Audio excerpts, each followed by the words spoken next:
আজই ডাউনলোড করুন আর এনজয় করুন আপনার পছন্দের শো। শ্রুতি, দেখে বলো ওখানে কি হয়েছিল? কিচ্ছু লোকাবে না। এই তো কিছুদিন আগে আমরা বিক্রমের বিয়ে দিলাম, কত আনন্দ করলাম, কত হইচই করলাম, আর এটা কি হয়ে গেল? না না, এটা কিছুতেই হতে পারে না, কিছুতেই না। আমি জীবনে অনেক কিছু হারিয়েছি, বিক্রমকে আমরা হারাতে পারবো না। ওকে ফিরতেই হবে, ওকে যে করেই হোক ওকে ফিরতেই হবে। এখানে কেউ কেউ আছে যারা শিং উঁচিয়ে ঝগড়া করতে চলে আসে। এখানে দাঁড়িয়ে টিনেজারদের মতো ঝামেলা করবে না, ভেতরে চলো। সুপর্ণা, এমন হারানো তুমি হারাওনি গো। এই হতভাগা মেয়ে যখন যারে ভালোবেসেছে সেই চলে গেছে। আমার ভালোবাসা কাউরে বাঁচতে দেয় নাই গো। যারে ভালোবেসে ডাক্তার হলাম সেও গেল, ডাক্তার হয়ে যারে মনে লাগলো সেও চলে গেল। বিষ আছে গো আমার ভালোবাসায়, বিষ আছে। তোমাদের এই কান্নাকাটি আর আফসোসে আমার ছেলেটা কি ফিরবে? তোমরা কি কল্পনা করতে পারছো এই বয়সের একজন ছেলেকে হারালে তার বাবার কি মানসিক অবস্থা হয়, কি যন্ত্রণা হয়, কি কষ্ট হয় সেটা বোঝার কোনো ক্ষমতা আছে তোমাদের? তোমরা তো একজনকে নয়, তোমরা দুটো জীবন শেষ করে দিলে, দুজনকে শেষ করে দিলে, দুজনকে মেরে ফেললে তোমরা। এবার আমি কি নিয়ে বাঁচবো, কি নিয়ে বাঁচবো আমি? এর দায় আমার। আদি, একদম না, প্লিজ। আপনি একদম ঠিক কথা বলছেন। ঠিকই তো, আমি তো ইনিশিয়েটিভ নিয়ে সবাইকে রাজি করিয়ে এই বিয়ের বন্দোবস্তটা করেছিলাম না? তাই এখন সবটা জানার পর এটাই তো সত্যি যে এই সবকিছুর জন্য, বিক্রমকে হারাবার জন্য আমি একমাত্র দায়ী। আমি কেন আরো শক্ত হলাম না? কেন আরো স্ট্রং স্টেপ নিয়ে এই বিয়েটা আটকালাম না? তাহলে আমার ছেলেটা তো অন্তত বেঁচে থাকতো। আমার বউটাকে বাঁচিয়ে দিয়ে নিচে চলে গেল। এত ইয়াং এফিশিয়েন্ট একজন ডক্টর, এই লস মেনে নেওয়া যায় না। আমরা কি কেউ বিক্রমের বডি দেখেছি? না তো। তাহলে একটা পেপারে নিউজ দেখে আমরা কেন বিশ্বাস করে নেব যে বিক্রম আর আমাদের মাঝে নেই?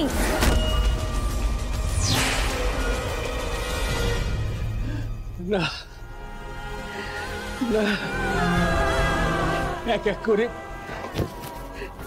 সবাই চলে যায় আমায় ছেড়ে, সবাই চলে যায়। আমরা কেন ভেঙে পড়ছি? আমাদের ভেঙে পড়তে কোনো জায়গা নেই। এখানে লেখা আছে পরিষ্কার, হানিমুনে গিয়ে রহস্যময় মৃত্যু ডাক্তার বিক্রমের। রহস্যময় কথাটা কেন আছে? তার মানে আমরা শিওর নই। আর তাছাড়া এখানে শুধু বিক্রমের ব্যাপারে লেখা আছে, শ্রুতির ব্যাপারে কেন কিছু লেখা নেই? শ্রুতিও তো বিক্রমের সাথে গেছিল, তাহলে তো ওর খবরটাও থাকার কথা, তাই না?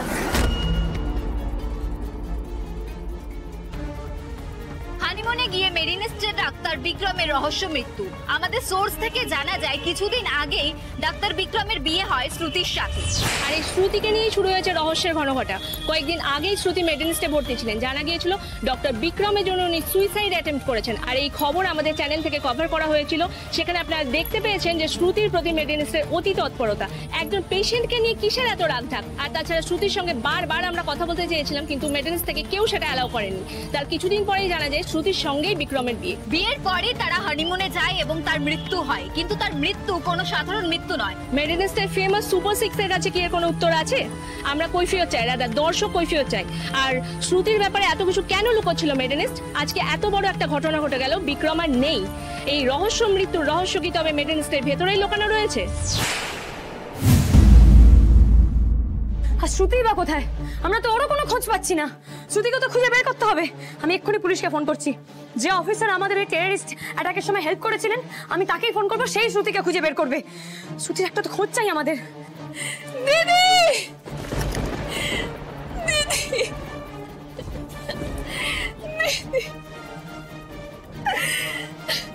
সব শেষ হয়ে গেল দিদি, সব শেষ হয়ে গেল।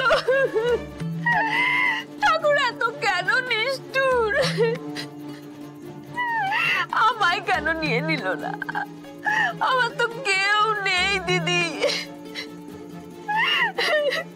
বিক্রমের তো তোমরা সবাই আছো, তাও কেন বিক্রমকে নিয়ে নিল দিদি। বিক্রমকে কেন নিয়ে নিলে ঠাকুর? কি করে আমার ছেলেটা চলে গেল? কি হয়েছিল ওর বলো। শ্রুতি, আমাদেরকে বলো ওখানে কি হয়েছিল। কিচ্ছু লোকাবে না। আমরা বেড়াতে বেরিয়েছিলাম, আমি বিক্রমকে বারণ করেছিলাম, বলেছিলাম যে এই চা বাগানটা এত সুন্দর, এখানেই থাকি। কিন্তু বিক্রম আমাকে চারদিকটা ঘুরিয়ে দেখাতে চেয়েছিল। তার জন্য মরে যেতে হলো ওকে? ওর কি হয়েছিল বলো আমাকে, বলো। আমি জানি না, এখনো সবটা আমার মিথ্যে মনে হচ্ছে। ও আমার পাশে ছিল, জেদ করে বললো ও গাড়ি চালাবে, আমি বারণ করেছিলাম। বিক্রম গাড়ি চালাচ্ছিল? হ্যাঁ, একটা সময় গাড়িটা টার্ন নিয়ে খাদের কাছে চলে এলো, আর চোখের নিমেষে ব্যালেন্স হারিয়ে ফেললো গাড়িটা। বিক্রম খুব চেষ্টা করেছিল গাড়িটা থামানোর, কিন্তু পারলো না। ও যেই মুহূর্তে বুঝতে পারলো যে গাড়িটাও থামাতে পারছে না, ঠিক তখনই। তখন কি?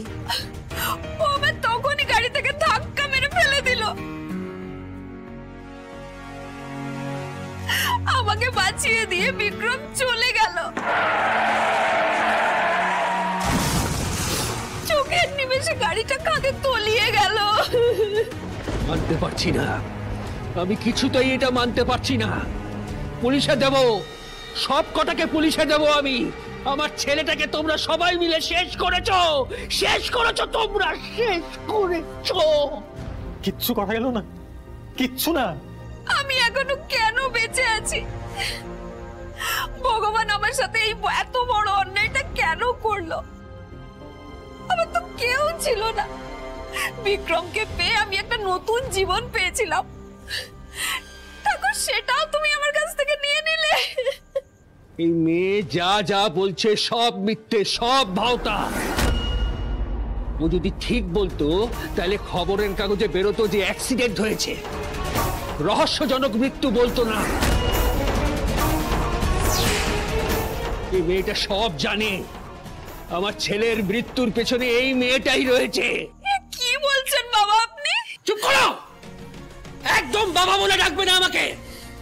ওই নামে একমাত্র আমার ছেলে বিক্রম আমাকে ডাকতো। বিক্রম আমাকে বাবা বলতো, তুমি একদম বলবে না, একদম না। দূর হয়ে যাও আমার চোখের সামনে থেকে। আমার ছেলেকে শেষ করে এখন বাবা বাবা বলে গল্প শোনাতে এসেছো? দূর হয়ে যাও আমার চোখের সামনে থেকে, চলে যাও এক্ষুনি। আমি বলছি তুমি চলে যাও। আরে ওনাকে শান্ত করুন প্লিজ। আরে বাবা, এখনো তো কিছু প্রমাণ হয়ে যায়নি যে বিক্রম আমাদের মাঝখানে নেই। আগে আমরা নিশ্চিন্ত হই, তারপরে মানে নিশ্চিত হই আগে আমরা, তারপরে না আমরা হাল ছাড়বো। হ্যাঁ প্লিজ প্লিজ প্লিজ, আপনি এতটা এক্সাইটেড হয়ে যাবেন না, আপনি শক্ত হন। দেখুন স্যার, বিক্রমের সাথে যদি সত্যি কোনো অন্যায় হয়ে থাকে তাহলে তার জন্য আপনাকে লড়াই করতে হবে, আর আপনাকে স্ট্রং থাকতে হবে সেজন্য।